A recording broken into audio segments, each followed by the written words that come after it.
اچھا، اور 1,00,000 دفعہ دھڑکنے کے بعد وہ 10,000 لیٹر خون پمپ کرتا ہے ہماری نسوں میں، ہر بندے کے. ایک انسان کے جسم میں جو نسوں کی لینتھ ہے نا، یہ آپ کی جو نروز ہیں، خون کی نالیاں، اس کی لینتھ اتنی زیادہ ہے کہ ایک بندے کی اگر صرف نسیں جوڑی جائیں تو زمین کے 2.5 چکر لگ سکتے ہیں. 40,000 کلومیٹر زمین کا سرکمفرنس ہے، 1,00,000 کلومیٹر 2.5 چکر زمین کے لگ سکتے ہیں. ان ساری نسوں میں خون کا پہنچنا اور وہ خون اپنے اندر آکسیجن لے کر جائے، ایک ایک خلیے تک پہنچنا، اور خلیے کی تعداد سینکڑوں میں، ہزاروں میں، لاکھوں میں، کروڑوں میں، اربوں میں نہیں ہے. 100 ٹریلین سیلز ہر انسان کے اندر موجود ہیں. 1 ٹریلین 1000 ارب کے برابر ہے، 1000 بلین کے برابر. اور 1 ارب میں نے آپ کو بتا دیا کتنا بڑا ہے. تو 100,000 ارب ہر بندے کے جسم میں خلی ہیں. تو سائنٹسٹ کہتے ہیں یہ تو آپ صاف کر ہی نہیں سکتے. آپ کو بس مختصر بتا دیتے ہیں کہ انگلینڈ جیسے 30 ملک ہوں اور ان 30 ملکوں میں صرف درخت ہی اگے ہوئے ہوں، اور ان درختوں کے جتنے پتے ہوں گے نا اتنے ایک جسم میں خلیے ہیں. اور خلیے یہ نہ سمجھے کہ وہ ایسی کوئی چیز ہے. ایک خلیے کے اندر اتنے سسٹم ہے کہ نیو یارک سٹی جتنی جگہ چاہیے اگر ہم ایک خلیہ ہمیں بنانا پڑ جائے، جو کچھ اس کے اندر سسٹمز موجود ہیں. سوچ نہیں سکتا. بس انسان پھر یہی کہہ سکتا ہے اللہ اکبر کبیرا والحمد للہ کثیرا وسبحان اللہ بکرۃ واصیلا. ابھی اسٹرانومی کی فیلڈ میں جائیں تو بندہ پاگل ہو جاتا ہے. آج تو ہمیں ٹیلیسکوپ کے ذریعے کیا کچھ پتا چل چکا ہے. ناسا کی رپورٹس تو آئے دن ڈسپلے ہوتی رہتی ہیں، اس میں میری ویڈیوز بھی آتی رہتی ہیں. اس وقت ناسا نے جو ڈسکوری کی ہے نا، اس کے تحت 250 بلین گلیکسیز ہیں اس کائنات کے اندر، 250 ارب. اور ارب میں نے آپ کو بتا دیا کتنا بڑا فگر ہے. ہر گلیکسی میں 300 ارب سے زیادہ سورج ہیں، ان میں سے ایک سورج یہ ہے. اس طرح کے 300 ارب سورج صرف ہماری گلیکسی ملکی وے میں ہے، اور یہ ایک گلیکسی ہے، اور اس طرح کی 250 ارب گلیکسیز اور ہیں. اور یہ سائنٹسٹ کہتے ہیں کہ اتنا بڑا فگر ہے کہ دنیا میں جتنے سمندر ہیں ان کے کنارے پر ریت کے ذروں کی تعداد ہے نا، اس سے زیادہ سٹارز اور پلانٹس اس کائنات کے اندر ہے. تو کوئی کیلکولیٹ ہی نہیں کر سکتا. اور یہ وہ چیز ہے جو انہوں نے کیلکولیٹ کی ہے. لوگ کہتے ہیں انہوں نے گنے کیسے ہوں گے. وہ ایک تھوڑا سا ایریا کنسیڈر کرتے ہیں، اس کے بعد اوور آل لے کے اسے ملٹیپلائی کر دیتے ہیں.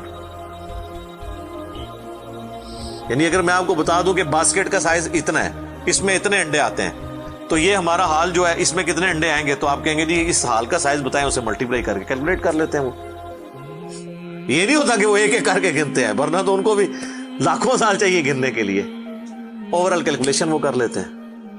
تو یہ ایک الگ سے ایک ٹاپک ہے بہت بڑا. اس ٹاپک کے اوپر میری یوٹیوب کے اوپر کئی ایک ویڈیوز ہیں. ان میں ٹاپ آف دا لسٹ میری ویڈیو آج سے آلموسٹ 12 سال پہلے ریکارڈ ہوئی تھی، 2008 کے اندر. ہو از اللہ، اللہ کون ہے جدید سائنسی حقائق کی روشنی میں. اس کے بعد پھر ایک اور ویڈیو میری ریکارڈ ہوئی آج سے آلموسٹ 7 سال پہلے، مسئلہ نمبر 83B کے عنوان سے، ہو کریٹڈ گاڈ، اللہ کو کس نے پیدا کیا اور جدید شیطانی وسوسوں کا تحقیقی جائزہ، جس میں میں نے دور حاضر کے ایک بہت بڑے leading atheist professor Richard Dawkins کی کتاب ہے دا گاڈ ڈیلوژن، اس کا میں نے علمی محاسبہ کیا تھا. وہ دیکھنے والی ویڈیو ہے، مسئلہ 83B. آپ ہو کریٹڈ گاڈ، اللہ کو کس نے پیدا کیا، اس طرح کے الفاظ دیکھیں تو وہ ویڈیو آپ کے سامنے یوٹیوب پہ آ جائے گی. پھر آلموسٹ آج سے 2 سال پہلے میں نے قرآن اینڈ ماڈرن سائنس کے نام سے ایک ویڈیو ریکارڈ کروائی تھی. وہ انگلش سب ٹائٹل کے ساتھ بھی آ چکی ہے، آلموسٹ 1.25 گھنٹے کی. اس میں ایک ہندو بھائی نے قرآن حکیم پہ ایک اعتراض کیا تھا، تو اس کے جواب میں نے پوری ڈاکٹرن کلیئر کی تھی کہ قرآن حکیم میں جو سائنٹیفک فیکٹس ہیں ان کو آپ نے کس حوالے سے لینا ہے. قرآن جو ہے یہ لٹریچر کی بک ہے، یہ سائنس کی کتاب نہیں ہے. البتہ فزیکل فنومینا آف نیچر پہ بات کرتی ہے، تو اس کو لٹریچر کی زبان میں لینا ہوگا. اور اس حوالے سے جو مختلف چیزیں سامنے آتی ہیں، غیر مسلموں کے اعتراضات، اس میں نے اوور آل ڈاکٹرن کور کی تھی. پھر آلموسٹ 8 سے سال پہلے ایک فتنہ اٹھا تھا، یہ کیا زمین ساکن ہے، اس کے اوپر بھی میں نے ایک ڈیٹیل ویڈیو دی تھی. اس میں میں نے کئی ایک سائنٹیفک فیکٹس کے حوالے سے ڈسکشن کی تھی. میرا خیال ہے اتنی ڈیپتھ تو کسی اور نے گفتگو، ڈاکٹر ذاکر نائک کا تو ایک آدھ لیکچر ہے، وہ بھی بالکل سطحی قسم کی گفتگو ہے، جو بالکل کریٹیکلی چیزوں کو ایک ایک ایشو کو ریزالو کرنا یہ نصیب والوں کا حصہ ہے. اللہ تعالیٰ جس کو اس کام کے لیے اٹھائے. تو میں نے یعنی ہر اعتبار سے کئی ایک ویڈیوز میری ریکارڈڈ ہیں. اس کے لیے بڑا پھر بلیک ہول کی ڈسکوری ہوئی آج سے 2 سال پہلے، اس پہ میری ایک ویڈیو آئی تھی. تو آپ یوٹیوب پہ جا کے سائنس اور انجینئر محمد علی مرزا لکھ دیں تو وہ ساری ویڈیوز ہیش ٹیگ کے ساتھ آپ کے سامنے آ جائیں گی. ایک ایک کر کے دیکھنا شروع کریں. اب میں وہ ساری باتیں، یہ میرا بڑا فیوریٹ ٹاپک ہے، میں 1 گھنٹہ اور فی البدی ان فیکٹس پہ بول سکتا ہوں، لیکن اب آلموسٹ آدھا گھنٹہ پیچھے باقی رہ گیا، تو میں نے یہ آیات بھی مکمل کرنی ہے. میں نے اوور آل ایک اس حوالے سے آپ کو بتایا کہ یہ کوئی چھوٹی چیز نہیں جو اللہ تعالیٰ فرما رہا ہے کہ آسمانوں اور زمین کے پیدائش میں اور رات اور دن کے آنے جانے میں. اب یہ رات اور دن کا آنا جانا یہ کوئی چھوٹا معاملہ ہے؟ آج تو مطلب سائنس کی وجہ سے ہمیں جو چیزیں پتہ ہیں وہ ہم سے پہلے تو لوگوں کو پتہ ہی نہیں تھی. ان کا تو ایمان بالغیب تھا جن باتوں پہ، ہمیں تو وہ چیزیں سامنے نظر آ رہی ہیں. 3 بڑی بڑی موشنز جو ڈسکور ہوئی ہیں نا زمین کی، ان میں سے پہلی موشن یہ ہے کہ زمین ہر سیکنڈ میں آدھا کلومیٹر اپنے محور کے گرد گھومتی ہے. 1 سیکنڈ میں آدھا کلومیٹر، جس کی وجہ سے 24 گھنٹے میں ہمارا دن رات مکمل ہوتا ہے. میں ایکویٹر کی بات کر رہا ہوں، اس کے ارد گرد، میں نارتھ اور ساؤتھ پول کی بات نہیں کر رہا. وہاں تو سورج ود رسپیکٹ ٹو زمین جو ہے افق کے ساتھ چل رہا ہوتا ہے، وہ الگ معاملہ ہوتا ہے، وہ پھر آپ کو پوری سائنس سمجھانی پڑے گی. ایک عام ڈسکشن میں بات کر رہا ہوں. دوسری موشن ہے زمین کی 1 سیکنڈ کے اندر، یہ تو ہوگی نا آدھا کلومیٹر، وہ ہے 1 سیکنڈ کے اندر 30 کلومیٹر سورج کے گرد. اور یہ اس رفتار کو کوئی سوچ سکتا ہے؟ 1 سیکنڈ میں 30 کلومیٹر، یہ گولی کی رفتار سے 60 گنا زیادہ رفتار ہے. یہ 1 سیکنڈ میں 30 کلومیٹر. گولی 1 سیکنڈ میں آدھا کلومیٹر طے کر سکتی ہے، اور زمین 1 سیکنڈ کے اندر سورج کے گرد 30 کلومیٹر، جس کی وجہ سے 365 دنوں میں ہمارا سال مکمل ہوتا ہے. اور یہ 2 تو پھر بھی تھوڑا بہت بندہ دماغ میں سوچ سکتا ہے. جو تیسری موشن ہے نا، وہ زمین اور پورا ہمارا یہ سولر سسٹم سمیت ہمارے سورج کے 1 سیکنڈ میں 200 کلومیٹر کی رفتار سے ایک سٹار ویگا ہے اس کی طرف پچھلے 15 ارب سال سے ٹریول کر رہے ہیں. ذرا آپ لینتھ دیکھ لیں. اسی لیے جو کائنات کے فاصلے ہیں وہ لائٹ ایئرز میں ماپے جاتے ہیں. وہاں تو آپ کے سب کچھ فیل ہو جاتا ہے. یعنی روشنی 1 سال میں جتنا فاصلہ طے کرتی ہے نا، اسے کہتے ہیں لائٹ ایئر. اور روشنی جناب گھوڑے کی رفتار سے، بوئنگ کی رفتار سے، میزائل کی رفتار سے نہیں چلتی. روشنی کی رفتار ہے 3 لاکھ کلومیٹر 1 سیکنڈ میں. 1 سیکنڈ میں روشنی زمین کے 7 چکر کاٹ سکتی ہے. 3 لاکھ کلومیٹر یا 1,86,000 میل، کیونکہ زمین کا سرکمفرنس 40,000 کلومیٹر ہے. تو 7 چکر کاٹے زمین کے 1 سیکنڈ میں روشنی، 1 سیکنڈ میں 7 چکر زمین پوری کے کاٹ لے، اور یہ سال تک ٹریول کرتی رہے، تو وہ 1 لائٹ ایئر ہے. تو 1 لائٹ ایئر جو ہے وہ کیلکولیشن کرتے ہوئے کیلکولیٹر فیل ہو جاتا ہے.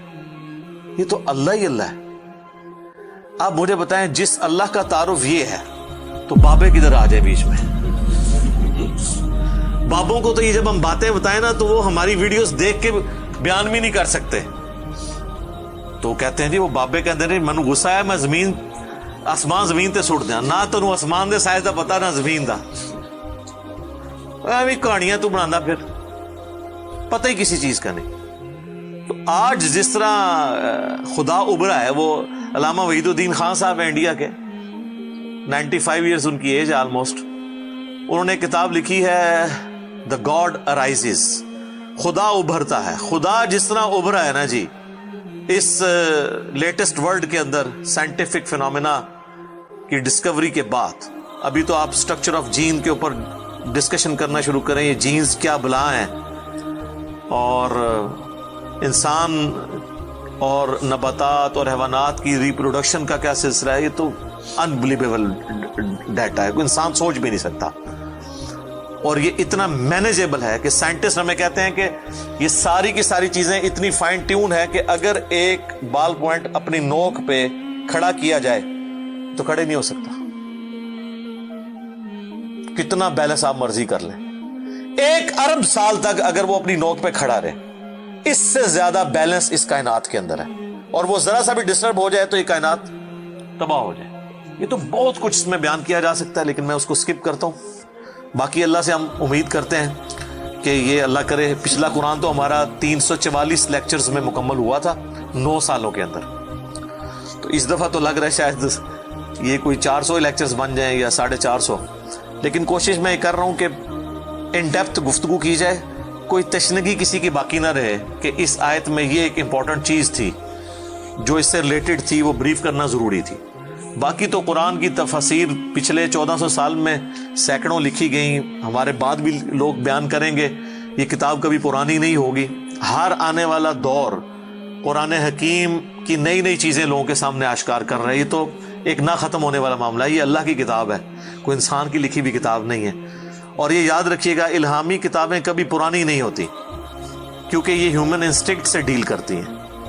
باقی آپ کوئی بھی کتابیں دیکھیں، کچھ عرصے بعد نئی تھیوری آ جائے گی، نئی ڈسکوریز آ جائیں گی، وہ چیزیں نئی نئی جو ہے وہ انوینشنز آ جاتی ہیں، پرانی ایبسلیٹ ہو جاتی ہیں. آپ دیکھ لیں، ہم نے تو اپنی زندگی میں کئی چیزیں ایبسلیٹ ہوتے دیکھی ہیں. یہ جو لینڈ لائن فون ہے، پورے محلے میں ایک فون ہوتا تھا، آج آپ کو پورے شہر میں بھی ایک فون نہیں نظر آئے گا موبائل فون کے بعد.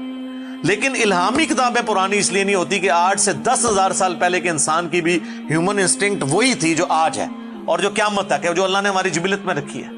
بیوی بچے ماں باپ، یہ معاشرہ، اس کے ساتھ کس طرح ڈیل کرنا ہے اور اس سسٹم میں رہتے ہوئے اللہ کو کیسے راضی کرنا ہے، یہ ایشوز ہمیشہ اسی طریقے سے رہیں گے. اس لیے الہامی کتابیں کبھی پرانی نہیں ہوتی. اور دیکھیں، آج بھی آپ کتاب پڑھتے ہیں تو لگتا ہے آج کی بات ہو رہی ہے. سبحانک اللہم وبحمدک، اشہد ان لا الہ الا انت، استغفرک واتوب الیک، وما علینا الا البلاغ المبین. جزاکم اللہ خیرا.